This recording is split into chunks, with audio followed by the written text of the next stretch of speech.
네, 오늘 오늘 수술 얘기하러 왔어요. 수술 플렉스. 음액이 아프다는 소리 뭐예요? 아, 음액이요? 어떻게 알았어요? 진짜 많이 물어봐요. 환자분들이 음액을 해야 되는 분들이 있어요. 그러니까 이분은 소음순보다 음액이 더 문제야. 근데 이분들이 음액을 하면 쓸린다. 음액을 노출시키면 음액이 쓸리고 뭐 예민해지고 뭐 문제가 생긴다 이런 얘기를 들었다는 거예요. 그래서 뭐 다른 병원에서 들은 적도 있다 뭐 그런 얘기도 하고 막 그러더라고요. 그런데 전혀 무관한 얘기고 음액을 노출시킨다고 해서 얘가 막 쓸리고 계속 성감을 느끼고 막 이런 건 아니고 자극이 되거나 그렇지도 않아요. 음액은 노출을 시키는 게 가장 예쁘고 이상적인 모양이고요. 대부분의 사람들이 다 노출이 돼 있어요. 이거는 그냥 제 생각인데 음액을 하면 뭐 안 된다 이렇게 얘기한 병원은 그냥 음액 수술을 할 줄 몰라서 그렇게 얘기한 게 아닐까? 음액 수술이 저는 소음순보다 더 어렵다고 생각해요. 이 위쪽 부분 수술을 예쁘게 하는 게 이 소음순 성형의 핵심이거든요. 이 아래쪽 일자로 자르는 거는 아무나 할 수 있어요. 그러니까 짝짝이로만 안 하면 돼요. 밑에는 그냥 일자로 자르고 그냥 일자로 꿰매는 건데 이거를 못할 수가 없거든요. 못하는 사람도 있긴 하더라고요. 근데 어쨌든 가장 어려운 거, 그러니까 소음순 수술의 최고봉은 위쪽이에요. 음액 근처하고 덧살 부분 이쪽 성형을 어떻게 하느냐가 소음순 성형의 퀄리티를 좌우한다 라고 생각을 하시면 되고, 전후 사진을 볼 때 다리를 많이 오므리고 찍었는지 이 위쪽 부분이 딱 벌어지고 찍었는지가 중요하거든요. 이 위쪽 부분이 잘 안 보이면 그냥 일자로만 보여요. 그래서 얼핏 보면 그냥 되게 잘한 것 같고 깨끗한 것 같아요. 근데 딱 벌려서 보면 이 위에가 그냥 자기 멋대로 생겨 있거든요. 그래서 전후 사진을 보실 때 위쪽 부분, 음액 근처에 성형이 잘 되어 있는지를 꼭 확인을 하고 병원을 선택하는 걸 추천을 드릴게요. 이걸로 재수술하러 오신 분들 너무 많아서 좀 안타까워요. 이 재수술 제품도 진짜 많더라고요. 디자인 외에 재수술은 또 뭐가 있어요? 비후성 반응이 생기거나, 그러니까 저희 병원에서 제가 했을 때 이 환자를 다시 수술하는 경우는 처음에 말씀드렸던 그런 피가 났거나 아니면 수술 부위가 벌어지는 경우, 그게 아니고 비후성 반응이라고 해서 이렇게 봉합을 했으면 이 부위가 재생을 할 때 늘어나는 거예요. 재생을 더 많이 해버린 거죠. 이런 경우가 생기면 여기는 다시 재수술을 해야 돼요. 이런 경우가 생기는 경우는 뭐냐면 우리가 상처를 꿰맸잖아요. 얘가 양쪽으로 당겨지는 경우예요.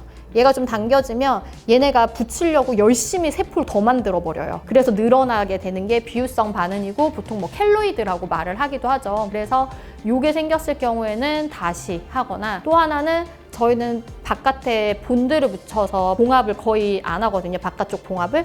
그런데 일부 했는데도 약간 실자국이 남았다. 나중에 한참 지나면 없어져요. 그런데 한두 군데 남는 경우가 간혹 있어요. 그런 경우에는 거기 깨끗하게 다시 정리해드려요. 이런 경우가 저희 병원에서 하는 재수술이고, 원했던 디자인이 안 나왔다 이런 경우는 거의 없고요.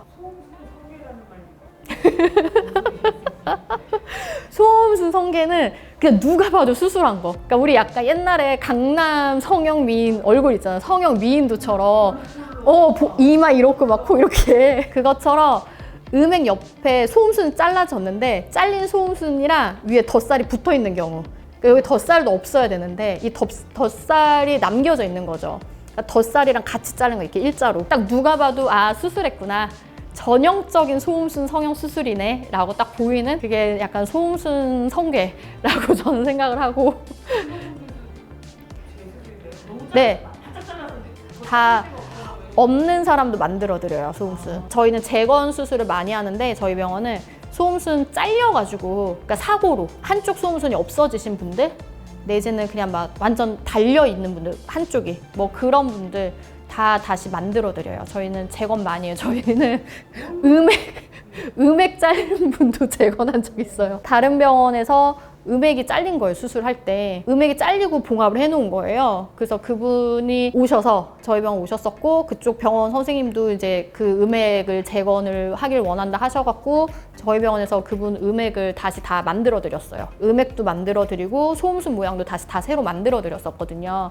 굉장히 만족하게 잘 살고 계시고, 다행히 성감도 괜찮고 문제 없이 통증도 괜찮고 다 괜찮으셔갖고 정말 다행이다 생각을 했었고요. 소음순 자체가 짝짝이가 심하게 됐고 한쪽이 너무 없어졌고 이런 분들도 다시 소음순 모양을 똑같이 만들어 드릴 수 있으니까 혹시라도 그런 고민이 있는 분들이 있다면 내원하셔서 수술 받으시면 되고, 그러니까 타 병원에서 수술을 하셔서 재수술하러 오시는 케이스들은 솔직히 모양이 굉장히 안 예쁜 경우가 많아요. 짝자리가 심하다던가 엄청 울퉁불퉁하다던가 비후성 반응이 됐다던가 이런 분들이 오셔서 다시 재수술을 하게 되고요. 그러니까 저희 병원 같은 경우는 제가 수술한 이후에 뭔가 이렇게 문제 생기면 그냥 다 해드리는데 안 해주는 병원들이 많더라고요.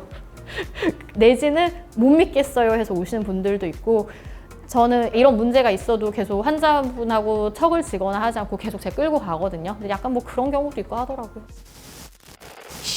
오늘 의사 언니 한마디. 저희 병원은 재건 전문 병원입니다. 소음순 성형 후 혹은 상처 후에 문제가 생겼던 분들은 주저 말고 내원해 주세요. 입니다. 하지 마. 입니다. 하지 말라고.